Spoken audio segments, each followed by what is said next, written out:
which can be highly selective if this ionizing, if this isotope is bound to a molecule which is selectively connected to cancer cells. For example, there are some surface receptors which can be reached by a certain molecule, and which is a ligand of this receptor, and it is bound together, and if this is a carrier of the isotope, radiating isotope, it will carry the radioactive isotope at the tumor cell. The brachytherapy means small sources which are inserted into cavities which bearing tumor cells, and it can be inserted interstitially. But mainly and majority of the cases, therapy is applied, which generated in certain accelerators, usually in linear accelerators, and in the form of photon or electron therapy, or large cyclotrons, synchrotrons in a form of particle therapy. So the brachytherapy means the insertion of radioactive isotopes in the tumor, and it can be very selective. So it seems to be that this is the perfect solution for tumor therapy. We put only isotopes where the tumor is, and outside of the tumor there will be no radiation. What do you think? What is the problem with that? The problem is that these isotopes are irradiating in each direction of the space, and it is, if I put this isotope over there, then here the healthy tissue will be damaged. I cannot really plan nice, perfectly selective tumor treatment. But in the reality, it is even worse, because if I try to insert a needle, there is a very difficult, very hard tissue I cannot go through. It is a little bit over there, a little bit near to that place, so it is very difficult to achieve what we have planned, the completely homogeneous or well-planned distribution of this isotope, and it is never homogeneous. We try to achieve a certain coverage of the tumor, and we know exactly that around of this radioactive solid parts, seeds or needles, there are very high doses, even 200 times higher than 1 centimeter abroad. This is, for example, how the eye treatment can be performed with brachytherapy. There are special ruthenium or iodine applicators. These are calots, and the inner surface is prepared with such like ruthenium or iodine isotopes, and it is sewed on the surface. This is an eye.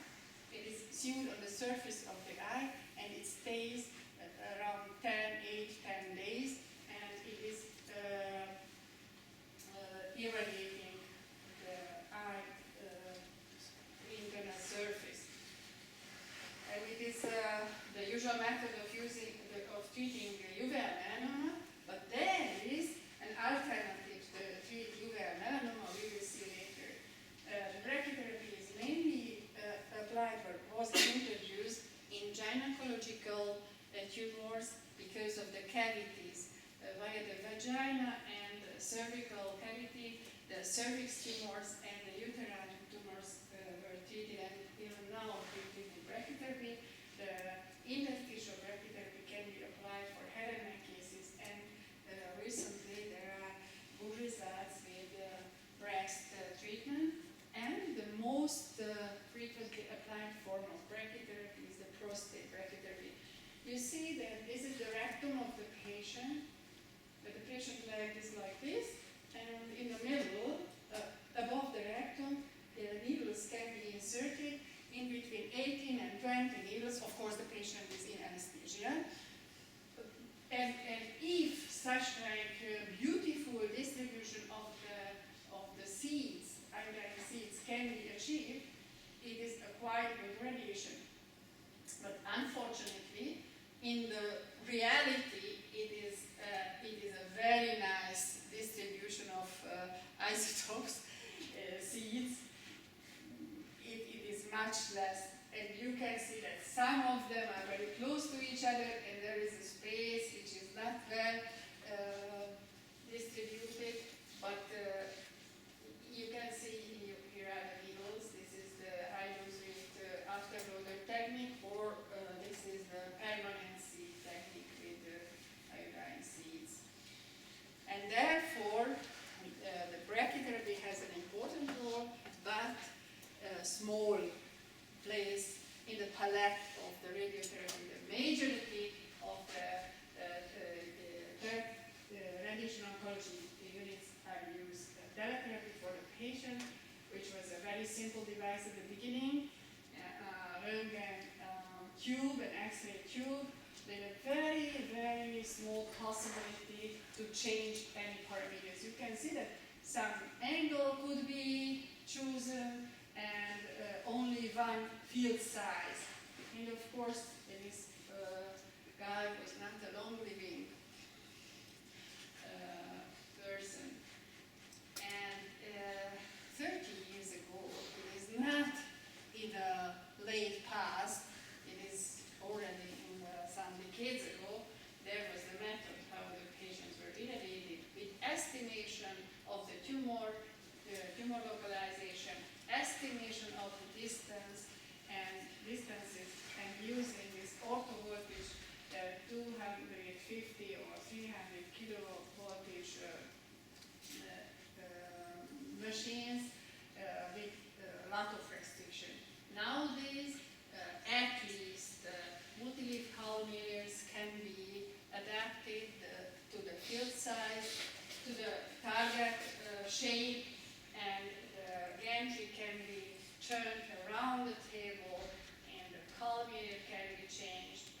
And this technique has been developed more and more, and after this 3D conformal therapy, which can be planned on the basis of CT images, the volumetric images, the ionizing, the intensity modulated radiation became available, which means that not the sub-volumes of the target can be heated by a certain intensity of the certain amount of particles.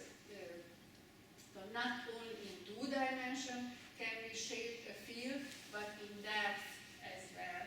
And there are a lot of different techniques. Recently, the volumetric arc techniques are used, or this robotic, the 6 MeV linear accelerator, which is mounted in a robotic arm and can be used from 1,020 directions as a pencil being directed toward the tumor. Of course, everything is well planned with the computing capacity, the stereotactic radiotherapy, the breathing guided radiotherapy or gated radiotherapy, and everything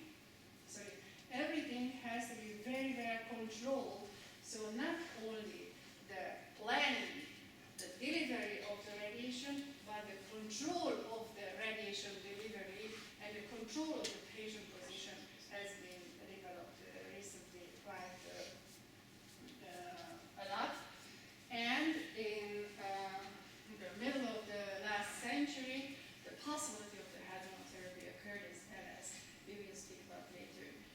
So what are the procedures? We will have a look on what is going on with a patient. If a patient has to be treated with radiotherapy, first a proper position can be achieved, which is the best position for the dose delivery, taking everything into account, which is the geometry of the beam, how the gantry can be turned, and so on. And we have to take into account what can be achieved with human ability. Why to work out a very sophisticated plan if the patient is able to elevate her arm, and so on. So what can be achieved from the point of view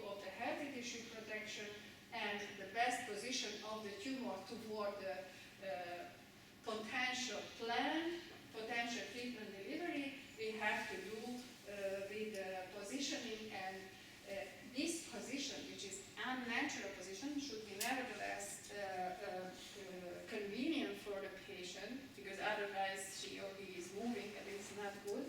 And it should be somehow stabilized and should be achieved each day, should be reproducible and should be maintained during the delivery of each fraction.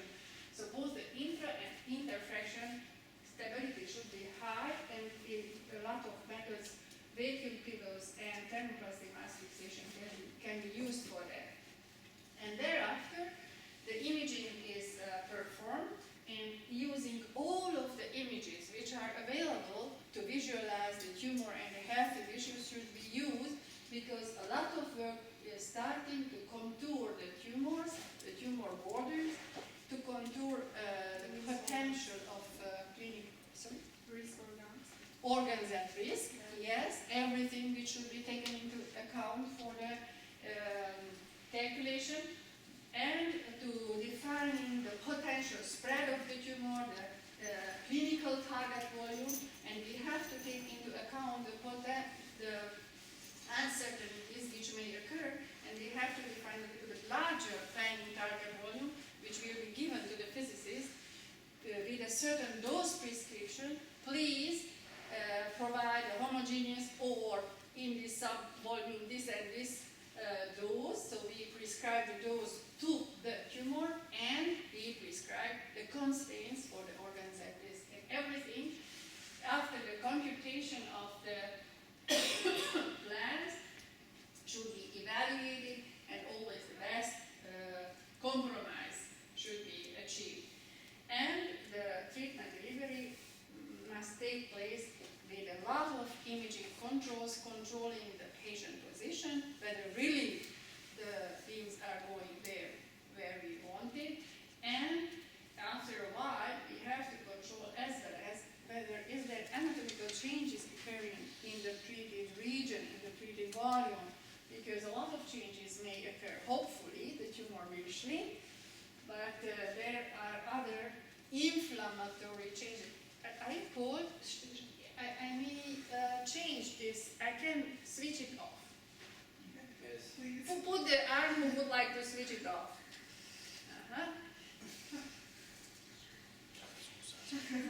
But we can time to time switch it on.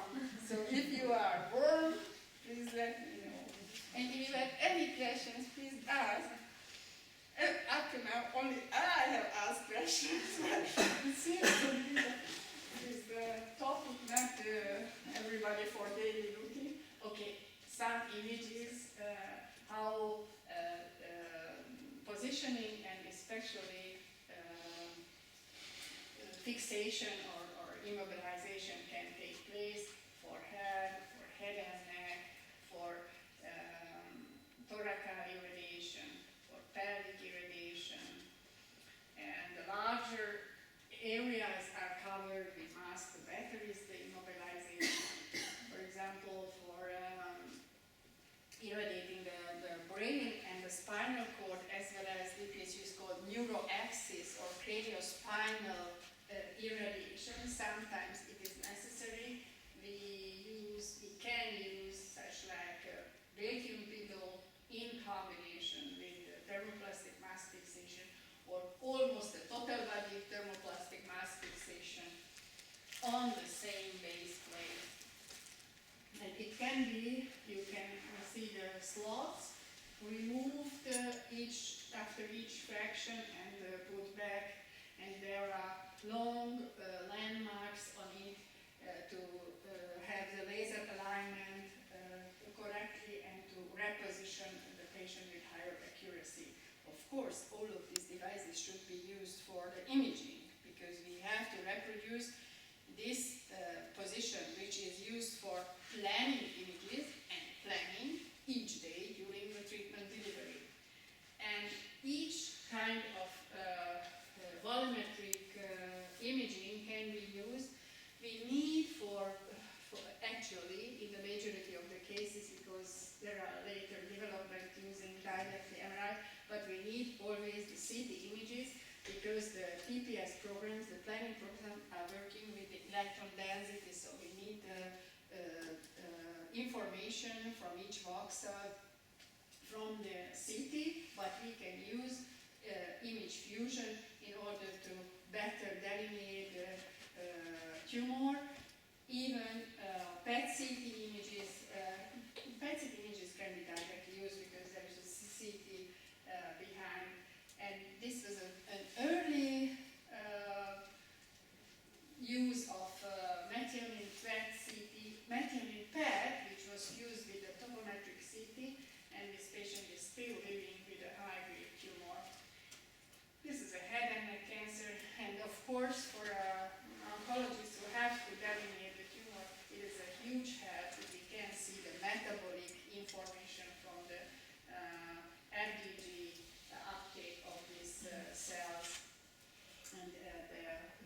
tumor can be much better delineated, including, of course, the potential spread. And sometimes this imaging can reduce the treating volume because for a laryngeal cancer, the lymph node manifestations, the lymphatic spread is not so frequent, and if we can exclude it with a PET CT, we can irradiate only the tumor-bearing region. The treatment planning starts with the contouring of target volumes and organs at risk, as we have spoken about. Then there is a dose prescription, which of course based on well-known protocols which are coming from clinical studies, but as well as we have to take into account a lot of factors. For example, yesterday I went to work and there were a patient with spinal cord compression, serious spinal cord compression, and our planning CT has broken down. So the planned 4-day irradiation, yeah, she is an 87 years old lady. And there was a long discussion whether at all we should irradiate, but at least we should give her a chance to walk again, because actually she is in a bed and because of this spinal cord compression she is not able to walk. But she's still not a complete cross-section, so maybe there is a chance to change. And yesterday evening, and I knew that today I will come here, I have prescribed already the 3 times 6 grade instead of 4 times 5 grades. So always some circumstances may influence, but finally the protocols which are leading how the dose should be prescribed for the target, for the certain tumor, the tumor type, the spread, the amount of the tumor cells, the size of the tumor, and the other therapeutic modalities. Of course, if we use combined modalities, there is a change in dose prescription, but those constraints are well defined for a certain region which is used. And if we prescribe all of these things, and there are the delineated CT, then the physicists came into the play and they calculated those distribution using different techniques. It can be forward plan or inverse depend. A lot of poor phenomenological models can be used. At the beginning, when I started, we had pure those profiles putting on the paper and see how it is additive to each other, added to each other. And the kernel and pan-sodium algorithm were spread in the recent decades, but nowadays the Monte Carlo simulation provide the best accuracy. And if the plan is ready, then we sit together with the physicists and look on a lot of parameters, on point doses, on dose volume histograms, showing the dose to a certain volume, dose to a certain volume of the target and of the different organs at risk, and it can be visualized in the same graphic, the different approaches. There are, let's say, 3-4 plans that we can see in the same time, which is better from the point of view of the coverage of the tumor and from the point of view of the selectivity. And we can see slice by slice, we can see in 3D, we can look on point dose, and we can define a lot of numerical parameters, the mean, median, modal, those in the target, maximum, minimum, and at certain organs at risk, and for each volume. And we can define different volumes, as I told. For example, larger volume, this green, which is including up to 50 gray, the potential spaces where the tumor may spread, and this is the highly invaded region, so we can prescribe 50 gray to that and 70 gray to that, and it can apply each day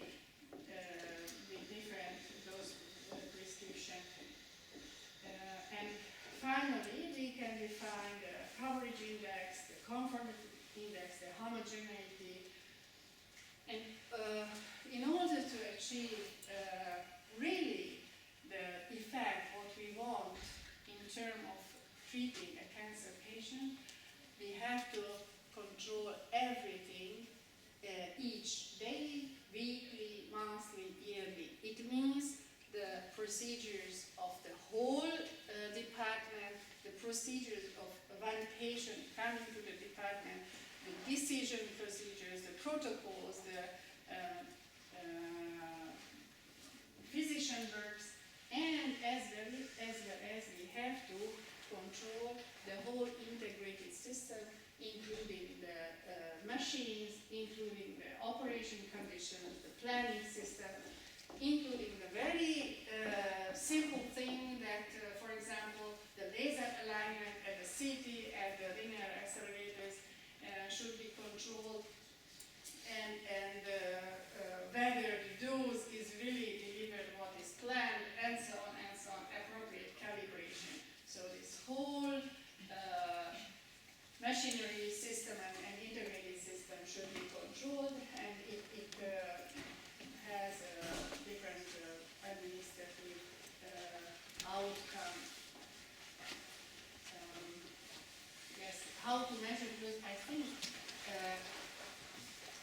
Jyrki will speak about that more, the dosimetry methods. A little bit. Okay, so I don't go into the details. The ionization chambers are used widely, and there are photographic films. These two methods are used more widely, but the TLE, chemiluminescence dosimetry, which is a small tablet only, there are colorimetric dosimetry and chemical dosimetry as well as, and it is used offline and online, which means that the dose which is coming from a certain setup is measured in different phantoms. This is an automated water phantom. There could be used solid water equivalent materials and more complex phantom. This is an anthropomorph phantom, including bones and normal tissue and human tissue equivalent materials. And these are phantoms in order to control the delivery of complex radiation like volumetric arc or other type of intensity modulated radiation. And it should be done for each patient prior to start the radiation. And during the radiation, there are methods which are in vivo dosimetry methods which can be used to detect delivered dose. And the treatment itself starts with the delineation of the isocenter, so defining the geometry of the radiation delivery, and with a lot of verification, possibly recently CONV-CD, but MRI is more and more spreading for treatment setup verification as well as, and it should be done regularly, optimally prior to each fraction, but you can imagine that 20 or 50 patients per shift per machine, it takes time, but the treatment control and the position control methods are growing as well. And we have to look for the adaptation of the anatomical changes and tumor changes which are occurring during the radiation. So it looks like that the patient is positioned with the help of laser alignment. We can see the light field of the beams, and there are a lot of methods to control it. And you can see how large can be the difference. What was the time in between these two images? 40 gray have been applied with conventional fractionation. How many days? Exactly. You are American. 30 days. So we start the radiation, and after 30 days, we acquired another image, and you can see the difference. This was the tumor at the beginning, and this is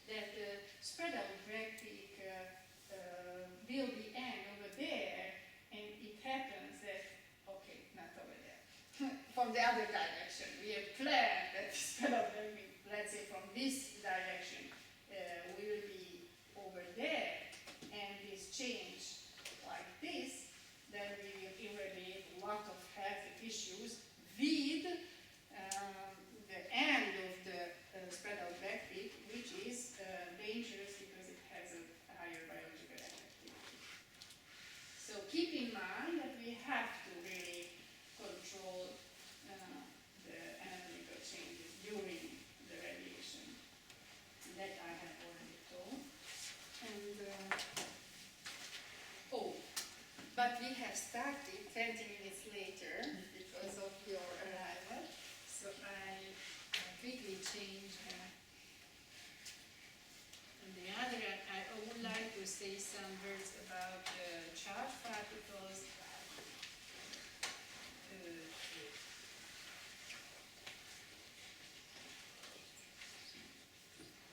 But if someone has any questions, no,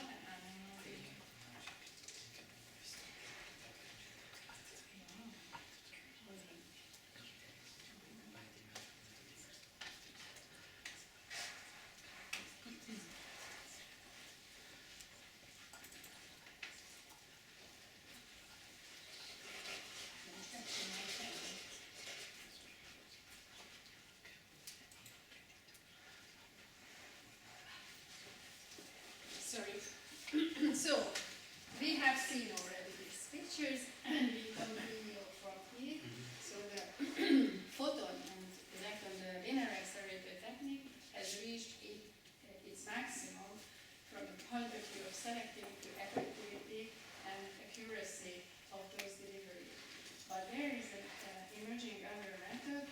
The nuclear particles can be applied as well as, and the charged particles has a very high physical effectivity, higher than could be achieved by the best photon technique, even using multiple fields, volumetric arc technique. These are, for example, protons, mesons, and heavy ions. And the heavy ions additionally has high linear energy transfer, high LET, which means a higher biological effectivity as well as. This high LET radiation was introduced in the clinic first in the form of neutron therapy, fast neutron therapy, and 2 years ago, Professor Kunz has written a very nice review from Munich on the 3 facilities which are still in application, and she could prove that there is still a place of fast neutron therapy for a very shrink, a very restricted place, but for certain tumor type there is still the possibility of using them. Not only 3 facilities are operating actually. But we will speak about charged particles, which has special dose deposition characteristics. At the beginning of the way in the material, they give only a very small part of the energy, and suddenly, at a certain depth, depending on the energy and field size and so on, there will be a huge energy deposition, and it is called Bragg peak. For each kind of charged particle, it is representative, nuclear particle, I mean protons or any type of heavy ions. And at the top of it, it has a higher LET, but basically the proton radiation in the space has similar distribution, 10% more dense than the photon irradiation, but it goes mainly isolated lesions. But the carbon ions can 2 times or 3 times more densely ionizing than the protons or photons, and 4 RBE, relative biological effectivity, is characterizing them. Additionally to this, you remember to this Bragg peak, it can be enlarged, and this called spread out Bragg peak, which is adapted to the depth of, to the thickness of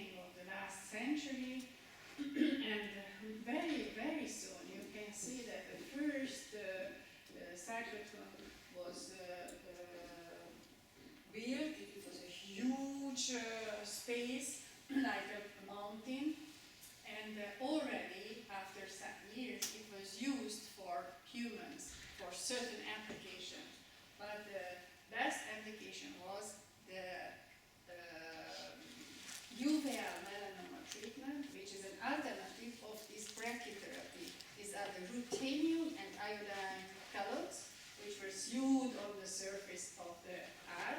You have seen this image as already, where you can see that especially if it is located, this tumor is located near to the optic nerve, then the lens and ciliary body, so important organelles of an eye can be damaged as well as, and in comparison to this dose distribution, how nice this tumor targeting by charged particle, by proton therapy. And therefore, a relative easy setup was enough. A fixed beam, which could be modified with easy tools and easy devices, I shall show you. And the first CTs, which were already used in the 80s, could give a good possibility to plan. This is the tumor here, and you can see here. And for each, prior to each proton therapy, small tantan clips, 4 tantan clips were sewed on the surface of the eye wall, and it could be re-identified during the planning and during the treatment delivery. So it has this tantan clips has given the possibility to control, to plan and to control the proton therapy delivery with a sub-millimeter accuracy. In these, I've seen a lot of such like training in the last decade, and the 0.2 millimeter accuracy was only acceptable. And in that cyclotron, 76 MeV protons were used, and in the early technique, really the high energy proton production, proton generation was not possible. But it was easy to modify. There could be a cerebral aperture adapted to the tumor size in 2D, and in the third dimension, modulating individual modulating field, modulating wheel to be used for enlarged appropriate size, the Bragg peak for the size of the tumor. And the first method was the ray tracing dose algorithm to calculate, it is a very simple method, and then the penicillium algorithm was used, and finally, in the recent treatment planning system, the Monte Carlo algorithm helps to calculate the dose distribution, and it could be even modified. This is, for example, this small wedge here.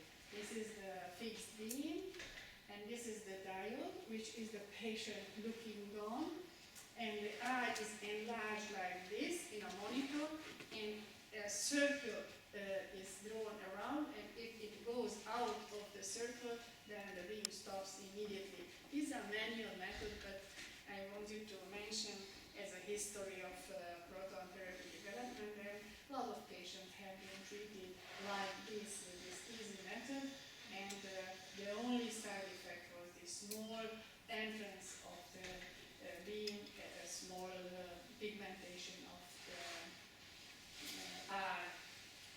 You cannot see, but it is not very important. The dosimetry device is basically the same, additionally or supplemented with special devices for the measurements. In the eye tumors, already 35 years experience, we have confirmed that in comparison of the brachytherapy, the uveal tumor which are located near to the optic nerve or the fovea has a lot of benefit from proton irradiation, even with this small technique, or with this pioneering era with a lot of manual technique. And you can see that what is the problem, because with IMRT we can deliver quite good accuracy, but the price of it is a much larger heavy tissue volume irradiated with low dose. Only low dose, but this integral dose means a higher probability of the higher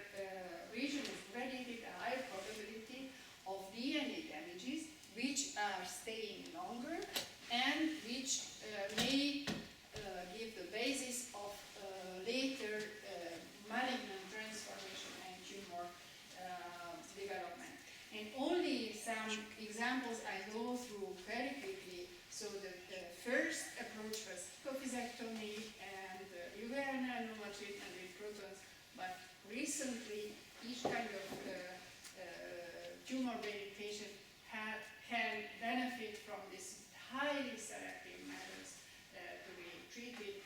Base of skull tumors near to the optic nerve, to the brainstem and other critical organs. Lot of in silico work have been done in order to compare the dose distribution, and always what you can see that with IMRT the conformity is quite good, but the price for it, the high region which is irradiated with lower dose, you can see here the protons and this I don't know which color, this green color is much larger here with photon IMRT.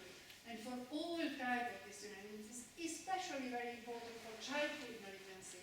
So the two main indication is childhood malignancies, because it is not very frequent, but of course it is very important how the health issues can be protected for a child who hopefully will live long life thereafter.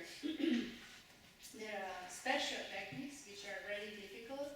If you would like to irradiate the whole brain and the spinal cord, and with photon technique, you cannot avoid the dose to the organs in front of the whole spinal cord, so from here to here, the whole. And with protons again, it can be very well tailored and can be, you can see, decreased and the organs, the healthy organs, spared very well. For head and neck tumors, the same. For nasal cavity, for lung cancers, and for lung cancers, the hypofractionation because the selective techniques can be applied in only some fractions with higher dose, and effectivity is increased due to the vascular effect as well. And you can see again the same. Here is the tumor heated, and for the new generation proton facilities, there are rotating gantries and breathing guidance as well as breathing control. And you can see again the huge blue and green area which receives low dose but nevertheless large amount of dose for esophageal cancer as well as for breast cancer. The lung and the heart protection is very important, which can be better achieved with proton therapy, both for conventional irradiation, when breast conserving surgery was done, or if after mastectomy, the whole thoracic wall should be irradiated, much better dose distribution could be achieved. And prostate cancer as well as a classic indication for proton therapy. So in summary, the proton therapy is indicated for eye tumors, for CNS tumors, for childhood malignancies. But there is a problem. There are not yet available a lot of strong evidence the advantages or the superiority of the charged particle therapy over the best, because it is very difficult to prove that the tumor induction will be smaller or the health issues will be better protected or are better protected, and in the medical societies it is not enough, so they can accept something if it is proven in the frame of a randomized clinical trial. So actually I think that 83 clinical trials are going on in comparison, or in order to compare the best photon therapy, the outcome